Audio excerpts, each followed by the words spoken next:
오늘 우리 성도님들과 하루 종일 지난 345년간 믿음의 사람들에게 영적인 등불이 되어준 존 버년의 Pilgrim's Progress, 철로 역정이라는 책을 통해서 여러분과 제가 일평생 걸어가야 할 영적인 순례길을 함께 묵상하고 또 나누면서 오늘 도전받는 이 하루의 시간을 보내기를 원합니다. 그래서 1부와 2부 예배에서는 철로 역정에 대한 설교를, 그리고 우리가 식사를 하게 되면은 12시 30분부터 2시까지는 철로 역정 영화를 이 본당에서 상영을 하고요.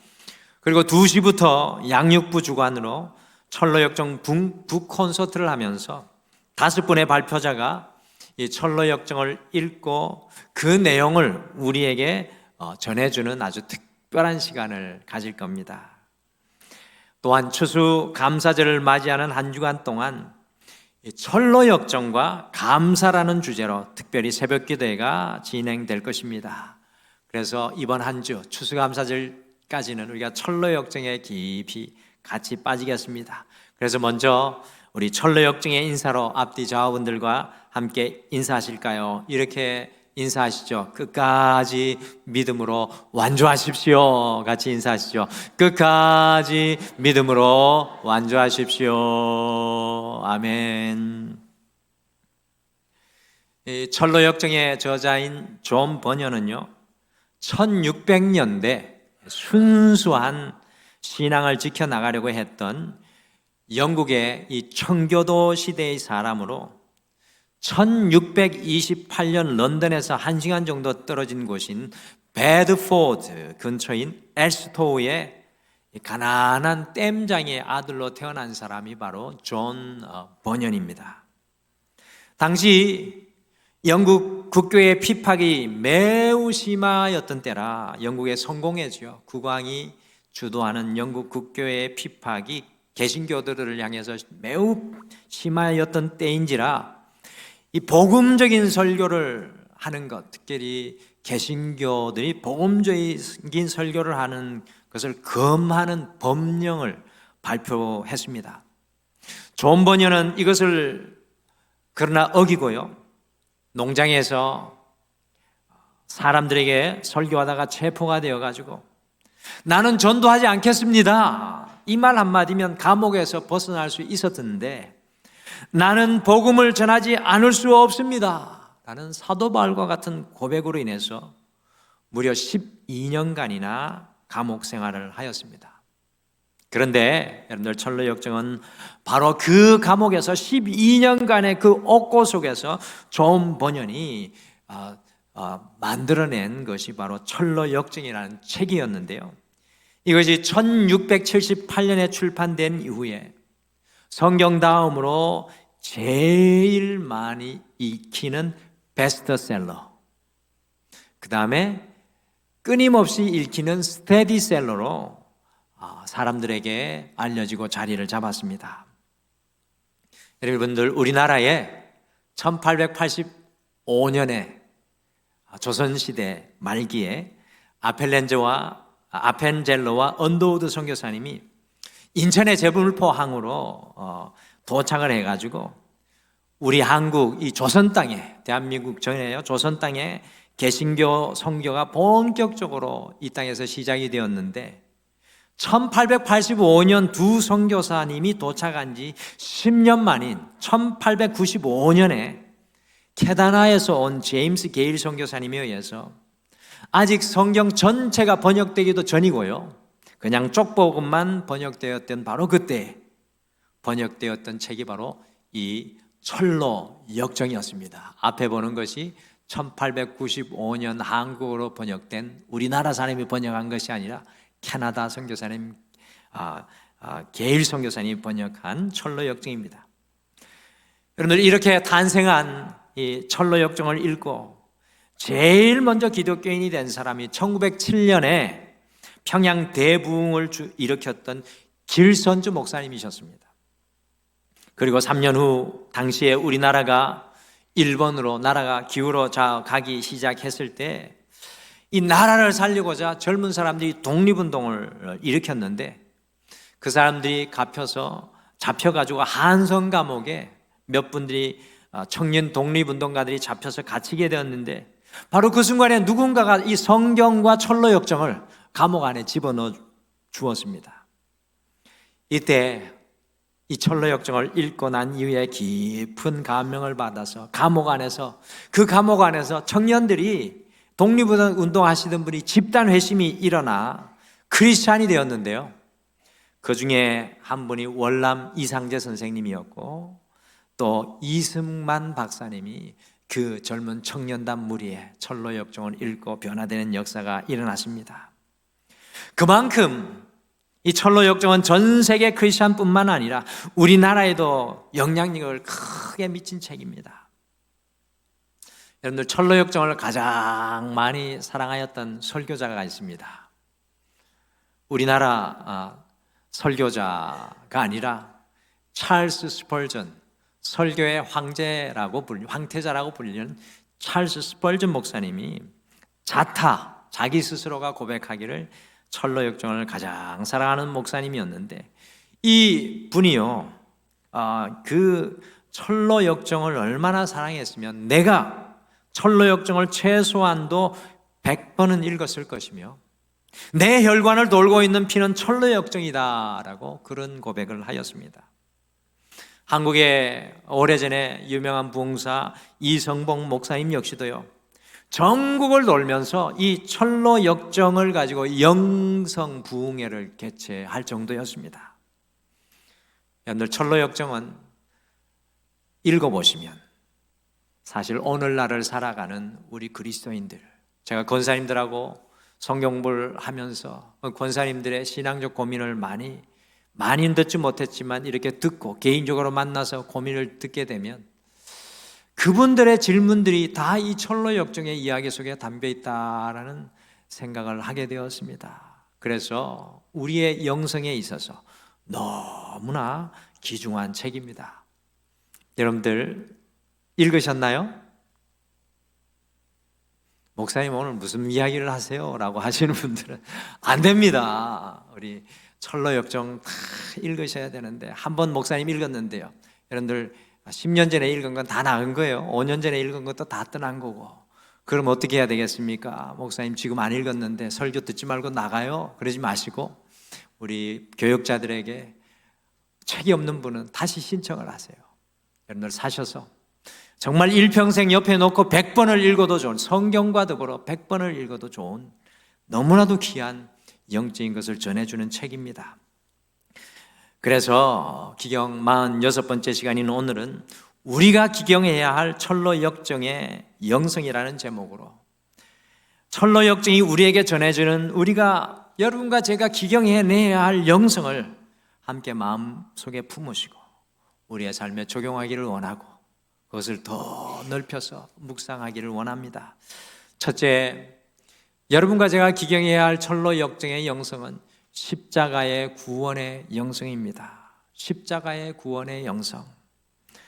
존 버년은 존 버년의 이 철로 역정은요, 무엇보다도 십자가의 구원의 영성을 아주 잘 가르쳐주는 책입니다. 요즘 이 시대는 십자가의 구원의 말씀이 사라져버린 시대입니다. 설교단에서도 그 말씀이 멈추어진 시대입니다. 근데 이 철로 역정은요, 무엇보다도 십자가의 구원의 영성을 잘 가르쳐주는 책입니다. 구원은 우리의 믿음의 삶에 있어서 가장 중요한 교리입니다.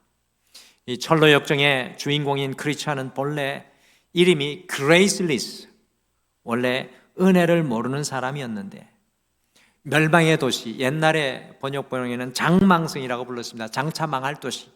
이 멸망의 도시에서 누더기 옷을 입고 책 한 권을 손에 들고 무거운 짐을 등에 진 채 등장합니다. 그는 책 중에 책인 성경을 읽다가 자기 자신의 죄의 무거운 짐을 깨닫고요, 마음의 찔림을 받고 사도행전에 나오는 것처럼 어찌할꼬 부르짖으면서 깊은 고민을 할 때 전도자를 만나서 좁은 문으로 가라는 안내를 받게 되었습니다. 그래서 크리스찬이 좁은 문을 쫓아 십자가만을 바라보며 세상 사람들이 부르는 소리에 두 귀를 막고 life, life, eternal life, 생명, 생명, 영원한 생명을 외치면서 이 십자가를 향해서 전력 질주하였습니다. 우여곡절 끝에 좁은 문을 겨우 통과하여 마침내 십자가 언덕 위에 섰을 때 크리스찬을 짓눌렀던 모든 무거운 그 등의 짐이 다 떨어져 나가는 감격적인 역사가 일어납니다. 그리고 그 앞에 새 천타가 나타나서 크리스찬에게 아주 중요한 메시지를 전달을 해줍니다. 첫 번째 천사가 당신의 죄가 사함받았습니다 라고 선언해 주었습니다. 두 번째 천사는 크리스찬이 입고 있었던 누더기 옷 대신에 새 옷을 크리스찬에게 입혀 주었습니다. 마지막으로 세 번째 천사는 크리스찬이 입고 있었던 그 누더기, 그 크리스찬 세 번째 천사는 크리스찬의 이마에 인을 쳐주고 약속의 말씀인 두루마리 말씀을 선물로 주었습니다. 이 첫 번째 천사는 우리의 죄를 용서해 주시고 선포해 주시는 성부 하나님을 대표하고요. 두 번째 천사는 우리의 헌옷을 벗기시고 새 옷을 입혀주시는 성자 예수님을 상징하고, 세 번째 천사는 우리의 이마에 하나님의 자녀의 인과 약속의 두루마리를 주시는 성령님을 의미합니다. 크리스찬은 이 좁은 문을 통해 이 십자가 앞에서 하나님으로부터 자신의 죄를 용서받고 예수님으로부터 새 옷을 덧입고 성령님을 통해서 하나님의 자녀의 인을 받고 약속의 두루마기를 얻게 되는 분명한 십자가 구원의 영성을 우리에게 강조해서 보여주고 있습니다. 성도 여러분, 우리 그리스도인들은 반드시 개인적으로 그리스도 예수의 십자가 앞에서 구원받는 이 십자가 구원의 영성을 경험해야 합니다. 주님의 십자가 앞에 서서 그 주님의 십자가가 나의 죄를 용서하시고 그 주님의 십자가로 인해 내가 그리스도의 자녀가 되고 내가 주님의 자녀의 인을 받고 약속의 말씀을 집어드는 십자가 앞에서 구원의 영성의 사건이 있어야 합니다. 크리스찬이 좁은 문을 지나 이 십자가 앞에서 짐을 풀어버리는 것을 경험하고 길을 가다가요, 좁은 문으로 들어와 십자가 앞에 서지도 않고 담을 넘어 들어오는 허울과 위선이라는 사람을 만납니다. 이 두 사람 허울과 위선은요, 십자가 앞에 서서 진정으로 자신의 짐을 해결받는 십자가의 구원의 영성을 경험하지 않는 사람들이었습니다. 철로 역정한 많은 신앙인들이 십자가의 영성을 경험하지 못한 허울과 위선처럼 담을 넘은 신앙인들이 많이 있음을 강조하여 보여주고 있습니다. 사랑하는 성도 여러분, 여러분과 저는 어떻습니까? 과연 우리는 주님의 십자가 앞에 서서 나의 무거운 짐이 해결되는 십자가의 구원의 영성을 경험하였습니까? 우리가 진정한 믿음의 길을 가기 위해서는요, 반드시 십자가의 구원의 영성을 경험해야 합니다. 주님의 십자가 앞에 서서 나의 죄가 용서받은 경험을 해야 하고, 주님께서 나의 헌옷을 벗기시고 새 옷을 입혀주시는 것을 경험해야 하며, 나를 주님의 자녀로 삼아주시는 인치심과 주의 약속의 그 말씀의 두루마리를 얻어야 합니다. 이 십자가 구원의 영성을 반드시 경험해야 합니다. 담을 넘어오셔서는 안 됩니다. 그래서 구원받고 거듭나셨습니까? 라는 그 질문은 구원판만을 위한 질문이 아니라 오늘 이 시대를 살아가는 여러분과 저에게도 반드시 점검하고 질문되어야 될 그 퀘스천입니다. 사랑하는 성도 여러분, 구원받고 거듭나셨습니까? 주님의 십자가 앞에 서서 주님의 구원을 여러분들이 경험하셨습니까? 저는 등말의 모든 성도님들이 구원받고 거듭나셨습니까? 라는 이 질문에 담대하게 아멘이라고 대답하게 되기를 간절히 축복합니다. 구원받고 거듭나셨습니까? 아멘. 둘째, 우리가 기경해야 할 철로 역정의 영성은 성화의 영성입니다. 한국의 기독교의 심각성이 대두되고 있는 것이 하나 있는데, 그것이 무엇이냐면 우리가 예수님을 믿고 의롭다함을 받는 것이 중요한데 한국 교회는 단순히 십자가 앞에서 구원받은 것에만 머물러 있어서 큰 문제가 되고 있다는 것입니다. 구원받고 나서 아무것도 변한 것도 없고, 구원받고 나서 아무런 성숙도 없고, 구원받고 나서 아무런 삶의 변화가 없는 것을 이야기합니다.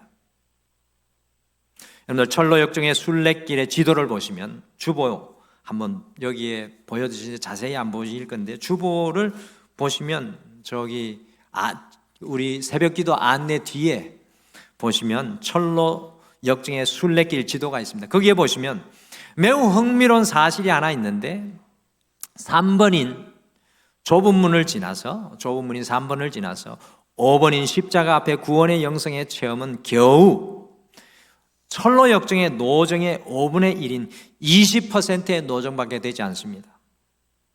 십자가 앞에 왔다고 해서 길을 다 온 것이 아니라 아직도 5분의 4, 80%의 순례의 길을 더 가야 한다는 사실입니다. 여러분들, 이것을 너무나도 많은 성도들이 까먹고 있습니다. 십자가 앞에 구원받은 것만 머물러 있다는 것입니다. 우리가 더 순례의 길을 걸어가야 하는데 거기에 멈춰 있다는 것입니다. 이것의 의미는 우리가 예수님을 믿고 우리의 죄의 짐을 벗은 십자가의 구원의 영성은 신앙의 다가 아니라 단순히 신앙의 시작이라는 사실입니다. 많은 분들이 신앙은 시작했는데 그 신앙에 전진이 없습니다. 그래서 철로 역정에서는 십자가의 언덕을 지나고 나서 길 옆에 세 사람이 누워 있는 것이 등장을 하는데요. 그들 모두 다 십자가의 영성은 구원의 영성을 경험하고 그 길에서 잠이 들어버렸습니다. 구원받은 그리스도인들조차도 순례길에서 종종 영적인 잠에 빠질 수가 있습니다. 그 세 사람 중에 첫 번째 사람의 이름이 단순이고요, 두 번째 사람의 이름이 나태이고 세 번째 사람의 이름이 거만입니다. 그들의 이름이 세 사람이 왜 천국을 향한 순례길에서 잠이 들었는지 아주 잘 보여주는 것입니다. 너무나 단순하니 잠이 들었고, 너무나 나태해서 잠이 들었고, 너무나 거만해서 잠이 들어버렸습니다. 같이 오늘 본문 말씀인 히브리서 12장 1절 말씀 다시 같이 읽어보실까요? 히브리서 12장 1절 말씀 같이 읽겠습니다. 시작.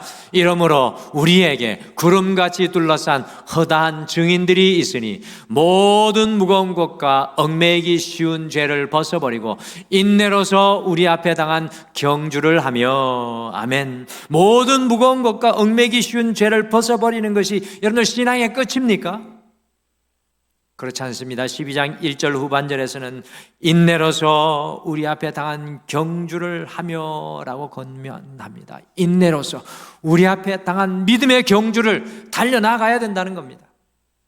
다시 한번 지도를 보시면 우리가 십자가 앞에서 죄를 용서받은 이후에 7번의 공고산도 넘어가야 하고 9번의 겸손의 골짜기도 지나가야 하며 10번의 사망의 그늘 골짜기도, 11번의 광야도, 12번의 허영시에서 시험도 견뎌야 하고 21번의 죽음의 강도 우리가 건너가야 합니다. 우리 앞에 수많은 신앙의 도전과 훈련과 과정을 통해 때로는 고난과 어려움과 아픔과 두려움과 낙심을 통해 주님께서는 우리를 그리스도 예수를 닮은 믿음의 사람으로, 성결의 사람으로 변화시켜 나아가시는 것입니다. 철로 역정은 우리가 주님의 백성으로 구원받은 후에 끊임없이 인내로서 우리 앞에 당한 믿음의 경주를 하는 것을 아주 자세히 보여주는 책입니다. 그래서 너무나도 귀합니다. 우화적으로 쓰여졌지만 우리의 삶에 일어나는 모든 실제적인 신앙의 여정을 하나하나 우리에게 이야기해 줍니다. 여러분들, 어느 정도까지 이 성화의 과정 속에 싸우는가 하면 히브리서 12장 4절의 말씀과 같습니다. 우리 4절 말씀 같이 읽으실까요? 히브리서 12장 4절 같이 읽겠습니다. 시작. 너희가 죄와 싸우되 피 흘리기까지는 대항하지 아니하고 이 성화의 과정 속에 절망의 감옥에 갇히기도 하고요, 숲길 곁길로 가서 거물에 잡히기도 하고 흠앙시에 잡히기도 하면서 크리스찬은, 오늘 이 철로 역정의 크리스찬은 끊임없이 그리스도를 닮아가는 성도로 변화되어 갑니다. 십자가의 구원의 영성은 우리의 믿음의 순례의 여정에서 시작에 불과합니다. 그것을 시작했다고 해서 신앙이 시작된 것으로 여기는 너무나도 많은 성도들이 이 땅 한국 교회에 있습니다. 순례 여정의 시작에 불과하고 우리 앞에는 우리를 끊임없이 성결하게 하는 성화의 영생의 과정들이 기다리고 있습니다. 구름같이 허다한 무리들이 걸어갔던 신앙의 길입니다. 구원받은 그 자리에 단순과 나태와 거만과 같이 잠에 빠져 있다면 다시 깨어나, 우리가 다시 깨어나서 함께 이 성화의 길을 온전히 걸어갈 수 있게 되시기를 간절히 축복합니다. 그래서 철로 역정을 읽으시면서 그 안에 내가 걸어가야 할 인생길을 보셔야 합니다. 셋째, 우리가 기령해야 할 철로 역정의 영성은 공동체의 영성입니다. 여러분들, 크리스찬이 사망의 그늘 골짜기를 홀로 지나갈 때였습니다. 그 골짜기에는 크리스찬을 두렵게 하고 무섭게 하는 모든 위험들이 있었습니다. 그래서 크리스찬이 그 자리에서 한 발자국도 떼지 못하고 꼼짝없이 죽었구나라고 생각하였을 때 누군가 앞서가는 이가 시편 23편 4절 내가 비록 죽음의 골짜기라고 다닐지라도 주님께서 나와 함께 계시고 주님의 막대기와 지팡이로 나를 보살펴 주시니 내게는 두려움이 없습니다라는 믿음의 고백을 듣고 큰 힘과 용기를 내어서 사망의 그늘 골짜기를 통과하게 되는 것을 발견합니다. 알고 보니까요, 앞서가던 믿음의 사람 신실씨라는 믿음의 사람이 고백한 내용이었습니다. 크리스찬은 신실이 허망시에 화형당하여 순교하기 전까지 자신의 순례의 길 전반을 신실씨와 함께 믿음으로 동행하며 서로에게 큰 힘이 되어줍니다. 그리고 크리스찬은 그의 순례길 후반에는 소망씨를 만나서 호프를 만나서 소망을 잃어버릴 수밖에 없는 순간에도 소망씨와 함께 끝까지 순례의 길을 믿음으로 걸어갑니다. 이처럼 철로 역정의 영성은요, 나 혼자만의 영성이 아니라 공동체의 영성입니다. 나 홀로 걸어올 수 있다고 생각하는 것은 지극한 교만입니다. 다시 말씀드립니다. 우리가 주님의 나라를 향해 걸어가는 이 길 나 홀로 걸어갈 수 없습니다. 우리의 인생의 순간순간 만나는 믿음의 사람들과 끊임없이 하나 되어서 믿음으로 같이 걸어가야 합니다. 때로는 내가 힘이 되고 때로는 그 사람이 나에게 힘이 되어 주어야 합니다. 다시 철로 역정의 지도를 보시면 4번의 해석자의 집, 8번의 뷰티풀 하우스, 아름다운 집, 20번의 뷸라, 천국의 정원 등은 이 세 가지는 특별히 교회를 상징하는 겁니다. 특별히 이 뷰티풀 하우스, 아름다운 집에는 3개의 방이 있는데 첫 번째 방은 평안의 방으로, 교회는요, 여러분들이 오늘 함께하고 있는 이 교회는 우리가 잃어버린, 세상 속에서 잃어버린 평안을 찾고 회복하게 해주는 것입니다. 두 번째는 수많은 책이 있는 서재가 그 아름다운 집에 있는데 그 서재가 나오는데 교회는 주님의 말씀의 지식을 얻는 곳이고, 세 번째는 그 아름다운 집에 무기고가 나오는데 교회는 우리가 각종 무기로 무장하게 되는 하나님의 전신갑주를 입게 되는 장소가 된다는 의미입니다. 우리의 성화의 여정에서 이와 같이 공동체의 영성은요, 지치고 낙심하고 길을 잃어버린 우리가 진정한 평안을 얻고 영적인 지식을 얻고 무장되게 하는 것입니다. 그러므로 말미암아서 우리 이 교회, 등마루 교회는 너무나 귀한 것입니다. 여기에서 여러분들이 평안을 얻으셔야 될 줄 믿습니다. 이 교회에서 하나님의 말씀의 지식을 얻어야 될 줄 믿습니다. 그리고 이 교회에서 하나님께서 나를 무장시켜 주시는 놀라운 것들로 무장되어야 됩니다. 마지막으로 우리가 기경해야 할 철로 역정의 영성은 완주의 영성입니다. 철로 역정의 처음부터 마지막까지 흐르는 영성은요, 십자가의 구원의 영성도 성화의 영성도 공동체의 영성도 모두 다 완주의 영성을 위한 것입니다. 이 완주를 기독교 교리에서는 영화라고 하는데요, 마지막에 주님을 온전히 담고 천국의 영광을 누리는 것입니다. 철로 역정의 마지막 노전에 보시면 크리스찬이 이제 마지막으로 죽음의 강을 건너가야만 했습니다. 크리스천이 죽음의 강에 들어가니까 자꾸 죽음의 두려움에 휩싸여서 그 강물에 점점점 깊이 빠져들어가서 더 이상 숨 쉴 수조차 없을 정도로, 그 죽음의 강에 삼키울 정도로 빠져들어갔습니다. 완전히 물에 잠겨 죽을 위기에 처하게 되었을 때 동행자 소망씨의 도움으로 이 시온의 언덕, 그 마지막 종착지 천국을 믿음으로 바라보게 되었을 때 갑자기 강의 수위가 낮아지고요, 무사히 죽음의 강을 건너서 시온성, 예루살렘성, 천국의 종착지에 완주하게 되는 것으로 철로 역정은 끝이 납니다. 오늘 히브리서 12장 2절이 그것을 이렇게 고백합니다. 같이 2절 말씀, 히브리서 12장 2절 마지막으로 같이 읽겠습니다. 시작.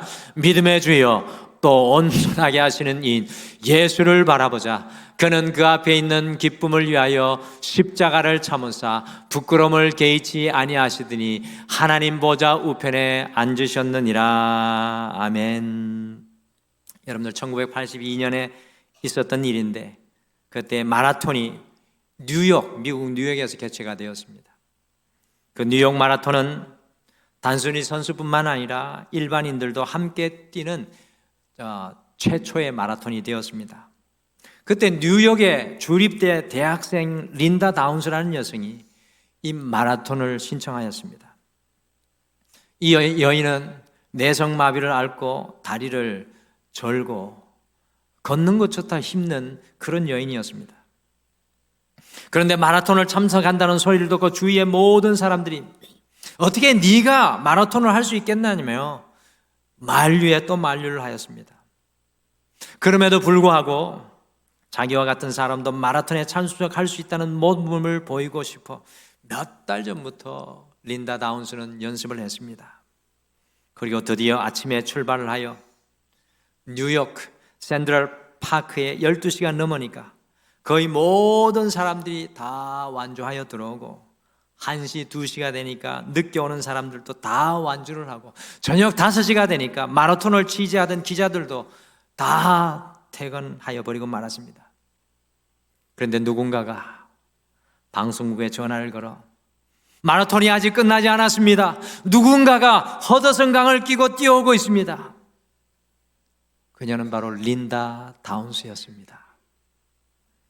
무려 11시간 57초 만에, 무려 11시간 57초 만에 린다는 결승선에 골인을 하였습니다. 사람들이 린다 다운스에게 물었습니다. 왜 이렇게 무모한 도전을 하였느냐고 물었습니다. 그때 린다가 대답했습니다. 나의 목표는 처음부터 완주였습니다. 1등은 나의 관심사가 아니라 완주가 나의 관심사였습니다.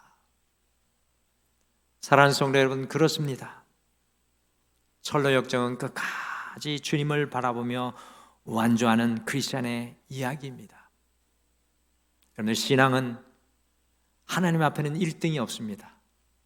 누가 과연 하나님 앞에 1등이라고, 누가 과연 하나님 앞에 가장 높다고 이야기할 수 있겠습니까? 우리 신앙의 목표는 주님과 함께 이 길을 완주하는 것인 줄 믿으시기를 바랍니다. 여러분, 이 철로 역정은 그 완주의 영성을 우리에게 보여줍니다. 우리도 삶의 자리가 어디든지 1등이 아니라 주님을 바라보며 완주하는 믿음의 길을 걸어갈 수 있는 여러분과 제가 되기를 간절히 축복합니다. 때로는 느릴 수 있습니다.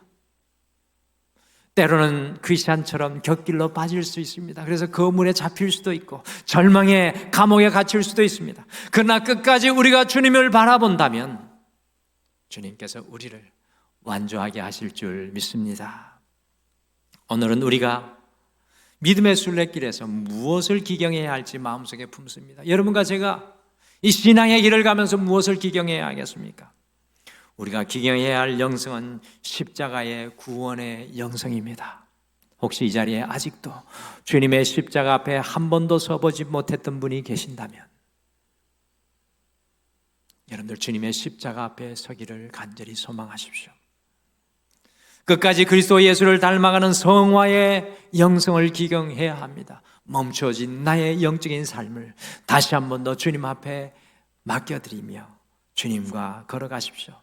나 혼자가 아니라 교회로 믿음의 동력자로 함께 걸어가는 공동체의 영성을 기경해야 합니다. 우리 등마루는요, 2023년 지나면 2024년 50주년 기념이 됩니다. 하나님께서 우리를 50년 같이 걸어오게 하셨습니다.